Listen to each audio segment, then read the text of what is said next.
Samuel Eto'o a frappé un supporter algérien après la rencontre entre le Brésil et la Corée du Sud. Que risque-t-il selon la loi qatarienne?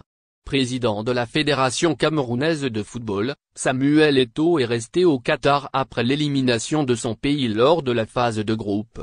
L'ancienne gloire des Lions indomptables a ainsi assisté le lundi 5 décembre 2022 au huitième de finale entre le Brésil et la Corée du Sud.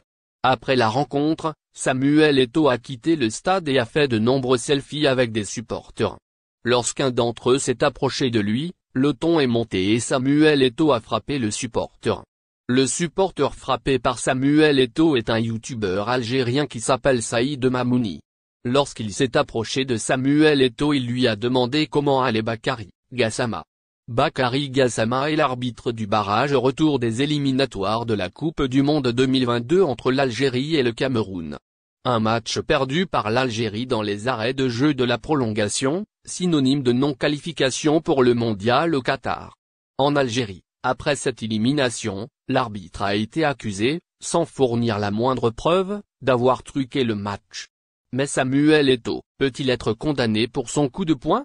Au Qatar, selon l'article 308 du Code pénal, quiconque commet une agression entraînant un handicap ou une incapacité de travail de plus de 20 jours est puni d'une peine de prison pouvant aller jusqu'à 2 ans de prison et d'une amende de 10 000 riyals qatariens, environ 2 615 €. La victime d'Eto'o n'ayant aucune blessure, Samuel Eto'o devrait écoper d'une amende de 500 riyals qatariens, environ 130 €. Sur sa chaîne YouTube, Saïd Mamouni a publié un message expliquant qu'il était dans un poste de police qatarien pour porter plainte contre Samuel.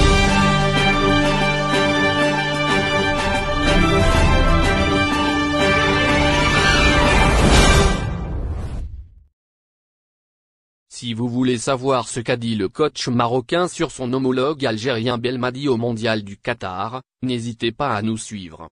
Ned News vous dévoile tous les détails dans la suite de cette vidéo d'aujourd'hui. Apprenez tout, ce mardi 6 décembre 2022.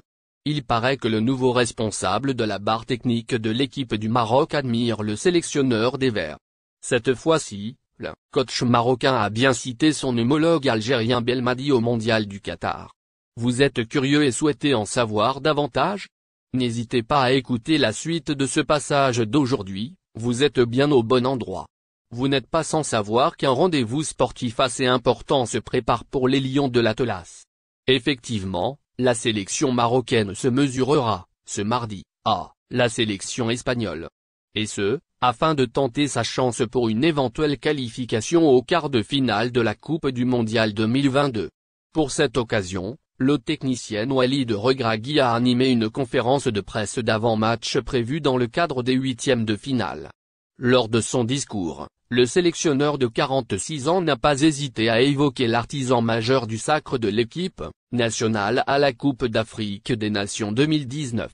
Au fait, au sujet de la victoire du Mondial 2022, l'entraîneur de l'équipe du Maroc a affirmé « Je n'ai pas dit qu'on va gagner la Coupe du Monde ».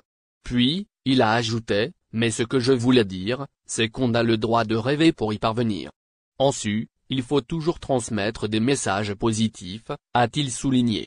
Par ailleurs, le coach marocain a cité dans son discours l'Algérien Belmadi disant pourquoi la presse africaine ne soutient-elle pas ses équipes pour réaliser ce rêve? Et d'arrêter de dire Belmadi a dit et Regragui a dit. C'est du moins ce qu'a rapporté le quotidien arabophone généraliste en